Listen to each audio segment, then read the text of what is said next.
नमस्कार, मी अंकिताच रेसिपी मराठीमध्ये तुमचं खूप खूप स्वागत आहे. आज आपण बनवणार आहोत चिकन 65 एअर फ्रायरमध्ये बनवणार आहोत. अंकिताच रेसिपी चॅनलला सबस्क्राईब केलं नसेल तर सबस्क्राईब करा. इथे आपण अर्धा किलो असं चिकन आणले, बॉनलेस पीस आणले.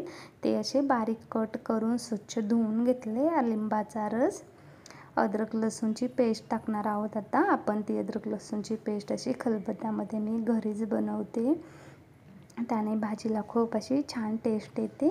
इथे बघा आपले अद्रक लसूण पेस्ट पण तयार आहे. ती आता आपण टाकणार आहोत चिकनमध्ये. लाल तिखट, हळद, गरम मसाला, दही. आता आपण हे छान सर्व असं एकजीव मिक्स करून घेणार आहोत.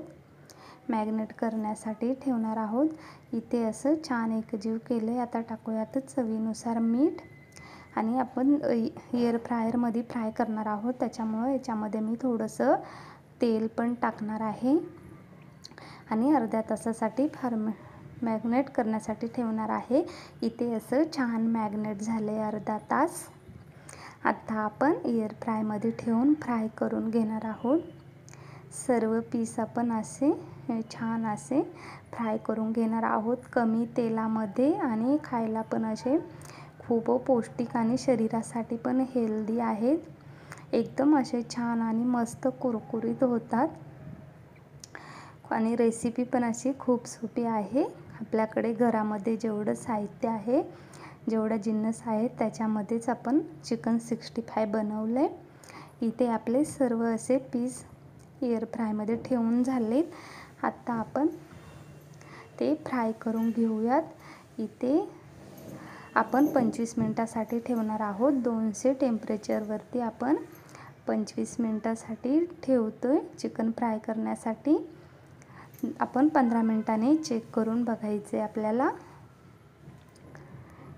इथे 15 मिनटं पण आता चेक करून बघूयात. तुम्ही बघू शकता आपली एक साईड पूर्णपणे अशी व्यवस्थित फ्राय झाली आहे, छान अशी. आता आपण तिला पलटी करून दुसरी पण साईड तशीच कुरकुरीत होईपर्यंत फ्राय करून घेणार आहोत. आता मी इथे बटर लावते, तुम्ही तेलाचा वापर केला तरी चालेल.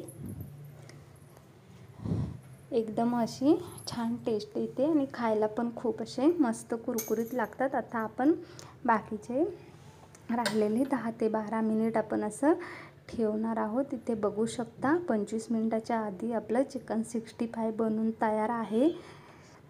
एकदम क्रिस्पी आणि कुरकुरीत असं आपलं कमी तेलकट आणि हेल्दी असं चिकन 65 बनून तयार आहे. कशी वाटली तुम्हाला ही रेसिपी नक्की कमेंट करून सांगा. आवडले असेल तर लाईक करा. अशाच नवनवीन रेसिपी बघण्यासाठी चॅनलला सबस्क्राईब करा. धन्यवाद.